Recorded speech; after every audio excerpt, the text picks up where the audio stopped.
Mainit na balita. Meron daw mga chismis ngayon na mga kasama nyo yata sa Kongreso na nakapag-uwi daw ng dalawang Bugatti Chiron, Kong. Ano ba yung Bugatti? Yun yung sports car ko eh. Sa sports car na...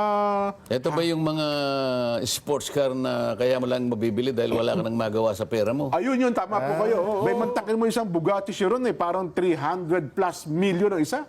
Kong, yan. Ang nangyari Bugatti kasi Chiron. pala dyan, Jen, Oo. may nakumpiska ang customs na Bugatti. Yes, kulay asul at kulay pula yan. Oo, ata. noong Pebrero. Eh, nung sinubasta nung November, walang makabili, Jen. Ayun Kasi na nga. sobrang mahal nga, 312 million. Eh, ngayon, pumunta daw yung direkta nakipagnegosasyon, yung congressista. Kasi kapag wala na... Mabuti nga pala, nasa hindi pinagulungan ng piso niya, no? Ay, Kasi hindi, dati pinagugulungan ng piso niya mga ganyan eh. Di ba? Oo nga, yung panahon Winawasak yan eh. ni Pangulong Duterte. Oo. Iba yung klase din yung congressman na yun kung ano, meron siyang ganung 260 million. Eh, kasi ang kanyang net worth, Jen, ha? Oo. Alam mo magkano? 1 bilyong piso. Wow! 1 billion ang kanyang net worth. So diniklara ng congressman na yung ganung kalaki ang kanyang net Hindi worth? kasi di ba may SALN? Oo. Yun ang lumilitaw. Ah, ganun. Hindi, doon so kasama siya doon sa top 5 na Kasama siya. bilyonaryo. Oo. So, Ewan ko, meron daw mga chismis ngayon na mga... Ano ba yan? Yung kasama nyo yata sa Kongreso na nakapag-uwi daw ng dalawang Bugatti Chiron, Kong. Yan daw yung ewan chismis. ko, wala akong... ano ba yung Bugatti? Yan yung sports car ko eh. Sa sports car na... Ito ba yung mga sports car na kaya mo lang mabibili dahil wala ka nang magawa sa pera mo? Ayun yun, tama po kayo. Oo. May mantakin mo isang Bugatti Chiron eh. Parang 300 plus million ang isa. Kong. Yan huy pumasok sa Pilipinas noong mga parang Enero ata, no, ng taong ito. So isang sasakyan lang, 300 million na Opo, Perang 300 million Pilipino. pesos. Kong. perang Pilipino. Opo, ang isa yan. Ang nangyari Bugatti kasi Chiron. pala dyan, Jen, Oo. may nakumpiska ang customs na Bugatti. Yes, kulay asul at kulay pula yan. Oo, ata. noong Pebrero. Oo. Hindi ko kasi nakakuha eh. Kasi Pebrero, dapat regalo sa akin yan eh. Nakalimutan Birthday. ko yung sa akin yung asul dyan eh. Nakalimutan ko. Sabi sa akin yan, Jer, regalo ko sa iyo yan, Bugatti. Oh. Eh, nung sinubasta nung November, walang makabili, Jen. Ayun Kasi na nga. sobrang mahal nga, 312 million. Ba't di na lang Floor pinarapol? price. Pinarapol, oh. Eh ngayon, pumunta daw yung direkta nakipagnegosasyon, yung congressista. Kasi kapag walang nanalo doon sa Negotiation na magkakaroon ng negotiated at ata yan, pagbili. Eh, ilan ba yung nakumpiska? Alam Dalawa ba? po, dalawa. Dalawa, cost. Binili niya yung dalawa? Asul at pula. Mukhang binili niya ata pareho. So nag-iisa lamang yon. Yun ang chismis ko. Oo nga, eh, Isang best- congressman na bumili ng dalawa. Yung dalawa binili niya. Opo. Hindi siya nagkasya doon sa isa. Oho, mukhang ganun nga ata. Kasi di ba naalala mo, Nelson, nung sa Pebrero, kinumpis kayo sa bahay sa Alabang eh. Di ba? Yung... Pero ang usapan, Jen, Oo. ha? Ewan ko kung alin na totoo kasi ang sa inyo, nakuha, nabili. Eh dito ang sabi, meron ding usapan na hindi nakuha ng kongresista ang sasakyan dahil sobrang baba ng tawad. Di, yun nga, kasi ang presyo, di ba, nung Oh, hindi na, 32. nabili niya ata ngayon, 132 million na lang. Kasi 130 tinawaran niya. at, oo. Di ba, kasi ang original price, 312 million eh. So, So siya lang ang bidder siguro. Wala namang ibang tsaka siya lang ata po kung may interest. Sa may interest. Na baka yun ang kanyang kagustuhan. Pero 100, kanino naman napunta yung pinagbilhan? ay sa custom ko, sa customs gobyerno na. siguro yan. Di ba? Customs. Hindi, tinatanong ko lang Kaya kasi nga, alam mo, pagkakaalam ko, wala ganun. namang may-ari yun dahil sinakote yun, di ba? Opo. Oo. Papanong ibebenta? Oho. So, paano mong itatala yun? Parang earning siguro ng customs ko. Baka dagdag kita ng department ng Bureau of Customs. Kasi Oo. kung subasta nila kong eh. Oho. O, yan ang madadagdag dun sa tinatawag nating, yung revenue kasi natin, Jen. Opo. Naalala mo, magkano na yung budget natin? Yung national spending natin. National budget. Opo, 6.352. 6 trillion. 325. 325, tama pala. 325. Opo. Yang 6.325 trillion, Opo. bali 22% ng ating GDP. Ng gross domestic Gross product. domestic. Opo. So kung halimbawa 22% ang ating GDP, Opo. ang ating GDP is 28.6 trillion. Ganun lang kalaki yung ekonomiya natin. Ibig sabihin, yun ang total na kabuhayan natin. Aha. 28.6 trillion. Di ba? Opo. Pero yung 28.6 trillion din, kung ikukumpara mo sa ekonomiya ng Amerika, alam mo kung ilan yun? Magkano Ano kaliit? 1.8% lang ng US economy. Ay, parang isang kusing lang pala ng pondo. Kasi yung namang yung GDP ng Amerika dyan, Aha. 1,612 trillion. Wow. Okay. Ibig sabihin, 1.6 quadrillion. Yan ang kinukwenta ni Nelson kanina. Ngayon, kung halimbawa, ang budget natin, meaning to say, yung ating national spending, 6.325 trillion, yung target dyan na revenues natin, 4.6 trillion lang. So may kulang pala tayo. Yung isa yun ang pinag-uusapan natin. Opo. Yung 4.6 trillion ay 16% lang ng GDP. Ngayon, para maragdagan mo naman yon, kamukha yung pinagbilan ng Bugatti. Halimbawa, Opo, yan. dapat idagdag mo dyan. Dapat idagdag mo dyan. So, halimbawa, wala ka nang naidagdag kasi dapat may mga assets kang nabili. Opo, totoo yun. Kung wala ka nang naidagdag dyan, madaling kwentahin, 6.325 trillion, ibawas mo doon sa 4.6, ito yung revenue natin. So, ang malinaw na matitira dyan, Yung balanse, opo. yung balanse, 1.725 trillion.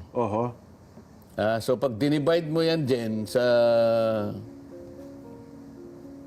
12, kasi monthly. 12 taon, 12 buwan, opo. Monthly. Ang ginagastos ng ating bansa dyan, 143 trillion per month. Ano? Pagkatapos, hindi, ano yun? Billion yun. 143 billion. Tama, 143 Billion per month. Opo. Katumbas ng 4.8 billion. Yun ang kulang natin. Bali, utang na yun din. 4.8 billion per day.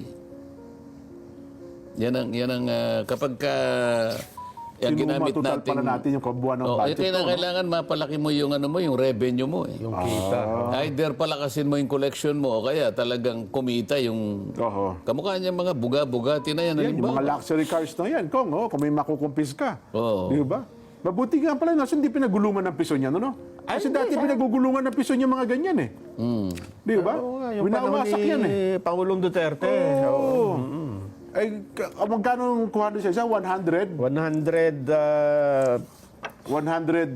30. 130 na lang isa? Bawat isa. Ay, di yung dalawa na yon, di 260 million pa rin. Mahal. Nakatawad ng 100 milyon. Ibang klase din yung congressman na yun. Kung ano, meron siyang ganung 260 million. Kasi ang kanyang net worth, Jen, ha? Alam mo magkano? 1 bilyong piso. Wow! 1 billion ang kanyang net worth. So, diniklara ng congressman na yung ganung kalaki ang kanyang net Hindi worth? kasi di ba may SALN? Oo. Yun ang lumilitaw. Ganun. Hindi, dun sa, pag tinignan mo yung salin ng mga 300 plus congressman, parang ilan lang ang bilyonaryo, eh. Ayun nga. So, kasama siya doon sa top 5 na kasama bilyonaryo. siya. So dito sa budget natin yan, kapag binase natin dito sa budget tsaka doon sa revenue, projected revenue, ang gasta pala natin per day, 17.5 billion. 17.5 billion.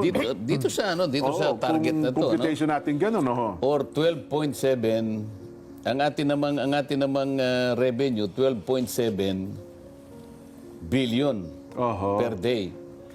Kaya ang matitira diyan yung deficit natin. Yung kulang. Ang deficit natin is 1.725 trillion per day or 143 billion per day. Hindi, 4.8 billion per day. Ito yung sinasabi natin about 200 million ang utang ang inuutang natin per hour. Ganun pala kalaki, no? Kaya dapat talagang bago sana. Kailan pipirma ng Pangulo dyan ang ating budget? Sa 30 na po, batay sa schedule ng palasyo. May nababalitaan ka ba kung magtatawag ng special session ng ating... Mukhang wala ng pagkakataon, Kong. Sabi ni kahapon, kasama natin si Senador Francis Tolentino, ang Senate Majority Leader, mukhang wala silang narinig na magpapatawag Bakit ng kaya? special. Direct, pasinag mo nga yung mga increases tsaka yung mga deductions sa mga iba't ibang hensya ng ating pamahalan. Sang-ayon na yan. Tingnan mo nga. Tingnan mo yung... House of Representatives, Kong, ang proposed nila ay 16.3 billion. tingnan mo yung gain tsaka loss. Yung gain, yung nasa verde, di ba? Opo. Yung nasa... Ayan, no? Dinagdagan po sila ng 16.35 billion. Positive eh. Oo, yung Senado, teka muna, ibalik Taas mo muna to sa green. taas, yung sa green muna. Sa green. Yan. Yan. Yun namang Senado na... Senado, ang request nila, proposed 12.8 billion. Yan. nadagdagan ng 1.1 billion. Oho. Office of the President, nadagdagan ng 5.4 billion. Oho. Sa mga yung nasa verde, Puro dagdag pala yan, Kong. oo. Pati DPWH. Judiciary, 450 million. Ang program. Ang DPWH ang pinakamarami, 214 billion din. Wow. Dagdag pa lang yan, ha? Oo. Pero tingnan mo yung DepEd, tinanggalan ng 11. Bawas. 11.01 billion. Opo. Ngayon, ang pinag-uusapan natin, hindi ba ang sabi na saligang batas din, kinakailangan highest priority ang education. Opo. Dito maliwanag nang na-prioritize DPWH. DPWH. 1.11 trillion. Pati yung program 373 billion. Oho. Ito yung program na lump sum dito yung pinag-uusapan na 'di ba merong tumayong senador na sinasabi niya ito ay maliwanag na parang BIP itong nandito, yung very opo. important project. Oho. Makikita mo pati yung Department of Education, Department of Agriculture diyan, no? DA, opo. Binawasan. 3.56 billion, Kong, ang nabawas sa kanya. DSWD nabawasan ng 12 billion. Laki pa rin ang So nabawas. pagka tiningnan mo yung basic, yung mga agencies na nag-expend ng basic services, Opo. DSWD, DepEd, DA, DA, opo. DOTR, DSUD, Pati DSUD. pati DSUD Housing. Oho. Akala ko ba tayo 1 million per year na housing? Tinanggal ang bagay, 580 million lang naman Oho. Pero walang nakikitang report, ano? Pati calamity, tinanggalan. PhilHealth, nakita mo, nawala 74 billion. Ito yung 74, sinasabi ayun pala, natin, Jen, na paano mo kaya kukumpunihin yan? Hindi naman alam mo, pagka ikaw ay doktor, sirujano ka, surgeon ka, Jen, pag meron kang inopera, di ba karaniwan meron kang binabalik di ba? Ay, opo. Paano mo magagamot kung puro ka lang bawas? Tanggal ng Kailangan meron tanggal, ka, di ba? Halimbawa, sira na yung atay mo, o kaya ganun. May pinapalitan yun binabalik Oho. Jen. Totoo po. Ito parang... Yan ang kaya gusto lang nating ipakita. Marami ngayon ang medyo kinakabahan at medyo nag-aalangan, may pag-aalinlangan.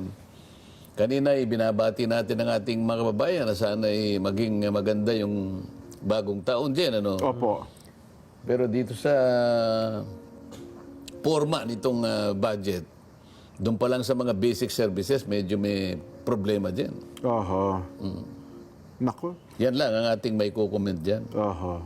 Well, aywan ko, meron din ata pinalabas ko ng BICAM na kung doon sa figura ay mas malaki talaga daw po ang DPWH, pero meron doon silang binabanggit doon sa additional salary differential for DPWH under Executive Order Number 64. Ito daw po yung currently lodged under MPBF.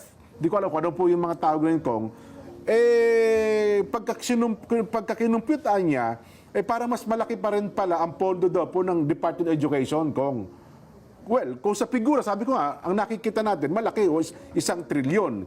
Hindi ko po alam kung paano nila paniliwanag yung mga bagay-bagay na yun, Kong. Kasi dyan pag sinabi mong education, hindi lang naman kasi yung mga bata per se ang pinag-uusapan natin. Paano yung mga teachers? Ayun po. Paano yung mga eskwela? Kasi lahat doon pati dapat doon sa component ng mga iba-ibang agency, kung halimbawa local government, yung pwedeng magpatayo ng mga silid-aralan.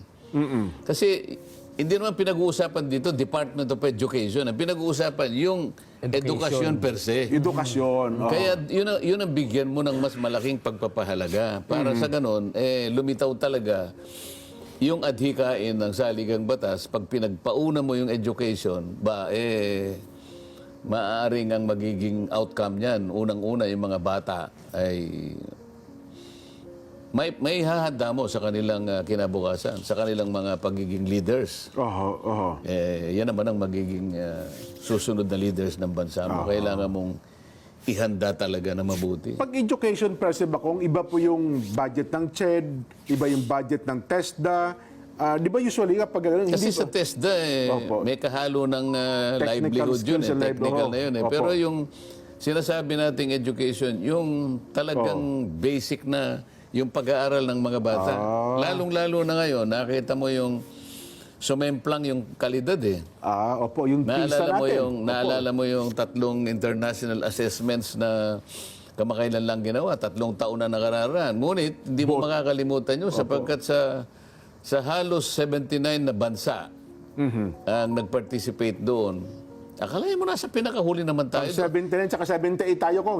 Doon pa naman doon sa mga pangunahing Reading aralin comprehension, yes po. Isipin mo, paano mo tatanggapin yun? Nakakabasa siya dyan, pero hindi niya naiintindihan Kung ano yung binabasa niya. Yung iba naman, hindi makabasa talaga. Totally, opo. Yung nakakabasa, hindi naman niya maintindihan dahil yung comprehension mahina. Opo. Anong gagawin mo ron? So, kailangan mo talagang hindi, palagay ko parang overhaul ang kailangan doon Yun na Di nga ba? po. Kaya yun nga ang challenge ngayon kay Secretary Chani Angara, Kong. Paano yung mga bagong teachers? Secretary. Alam mo, yung mga teachers, ano ang role na ilalaro, anong papel na gagampanan ng teacher? Siyempre, gusto mong maging magagaling yung mga bata, kailangan magaling yung mga teachers. Nelson? Kasi, tsaka pangunahin pa pala, Nelson, doon sa Binawas, andun pa pala sa computerization, Kong. Kasama. Di ba, yung pala pangunahin tinanggala, kaya himutok na himutok sa Secretary Sani Angara. Yun nga. Yun pa naman daw ang isa sa pinakamalaking trust ng DepEd ngayon. Di ba? Kasi yung ilang bata ngayon dyan, hindi na hindi na angkop sa kanila yung luma na pamamaraan na magbubukas ka pa ng libro Isang computer daw, katumbas ay 30 teacher. Di ba? Parang yun sa ratio po nila.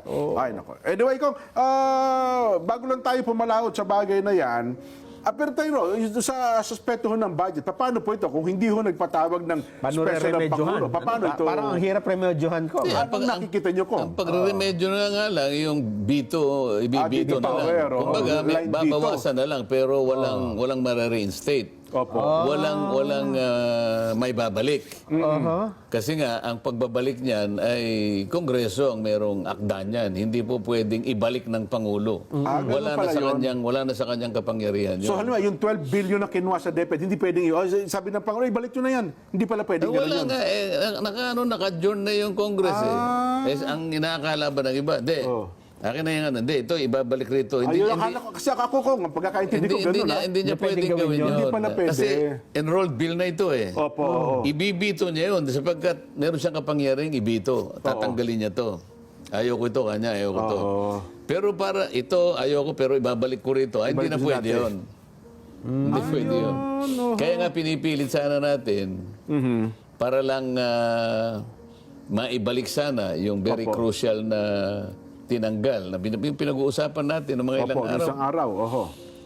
PhilHealth ito pangkalahatang siguro sa kalusugan ng bawat isang Pilipino. Ayan.